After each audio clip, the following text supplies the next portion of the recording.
Hi everyone, welcome back to my channel, You, Me, and Faith to Conceive. My name is Jasmine Lovett, and today I want to talk about infertility awareness.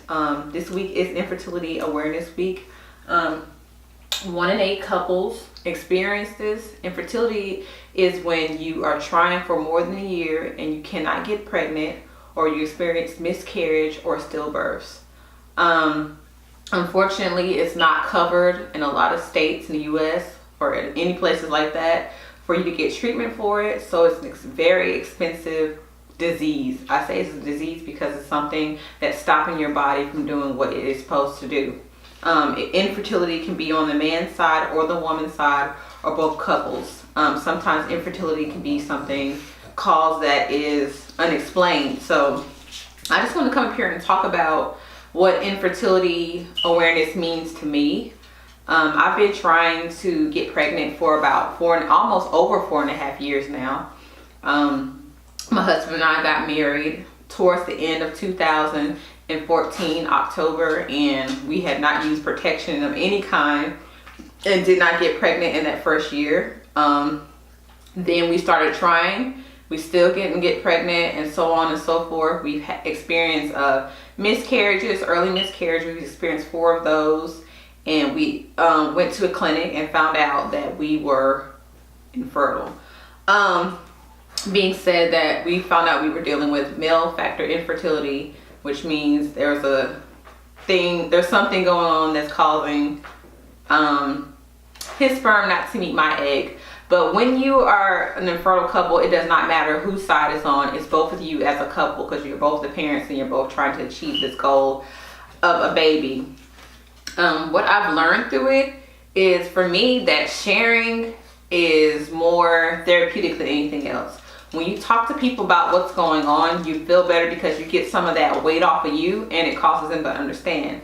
Also, with sharing, it does bring up questions that you might have to answer, or it might bring up comments that are not the best, but they're from love, or they just don't understand. So you have to get the good with the bad. But I'd rather let it all out than to just carry all that weight around like a backpack and be all weighed down and bend over in my grief.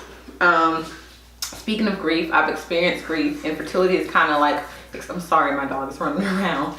Infertility is kind of like experience a loss over and over each month, because each month you get that hope of a new life, and then you have that dream of what they'd be like, and then you get the negative, so you have to bury that dream, and then you have to dig it back up for another month of hope and prayer.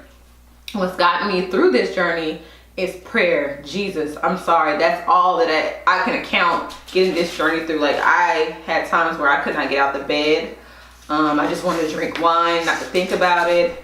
I was mad at God, mad at my husband, because I felt like he wasn't feeling the same pain I was feeling. But I had to remember that my hope is not found in man, my husband. It's not found in myself, that my hope is found in God. And that's really what's gotten me through this. I was able to stop looking to the left and stop looking to the right and look to the hills, and that's where my help came from. Fast forward from all that, after I've learned to lean on God, trust on God, and you know, let my steps be ordered, we are in 2019, we are doing our first round of IVF.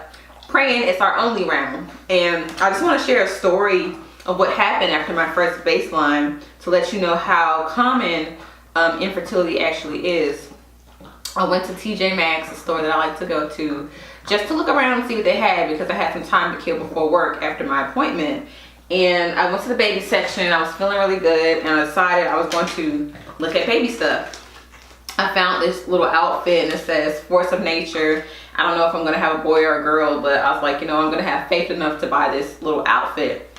I took it to the register, and the cashier was like, oh, well, how old is your baby? And I was like, oh, well, I don't have a baby yet. I'm expecting a baby. That's what I told her. I didn't tell her how. And she's like, oh, well, you don't look like you're showing. I was like, oh, yeah, it's very, very, very early. Not telling her what I was doing. And then she's also, you know if you're having a boy or a girl? And I was like, no, I don't know yet. And then she just got quiet and started putting the stuff, ringing up the rest of my items. And then I was like, you know what? Let me tell this lady what's going on. I don't want to lie or anything like that, or have her to believe something that's not going on completely. So I told her, I was like, well, you know, I'm actually going through infertility treatments right now.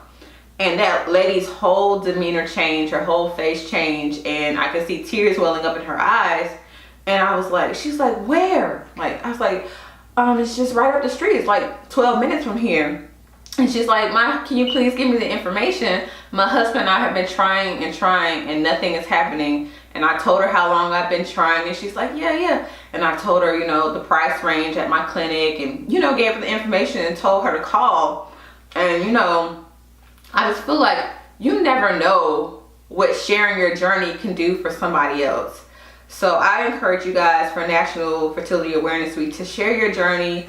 Don't be scared to talk about it, because somebody else is going through the same thing. Like, I had no idea that lady was suffering silently inside.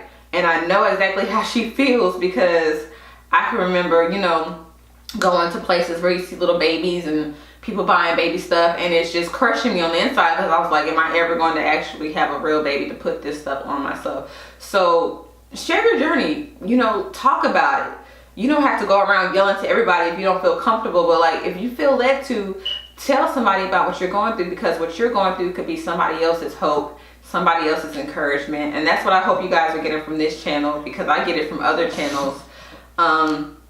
And I just feel like if we pass on the torch of hope and light and, you know, stuff like that, it can help somebody dig themselves out of a very dark hole, because infertility can become very dark and very depressing and very isolating.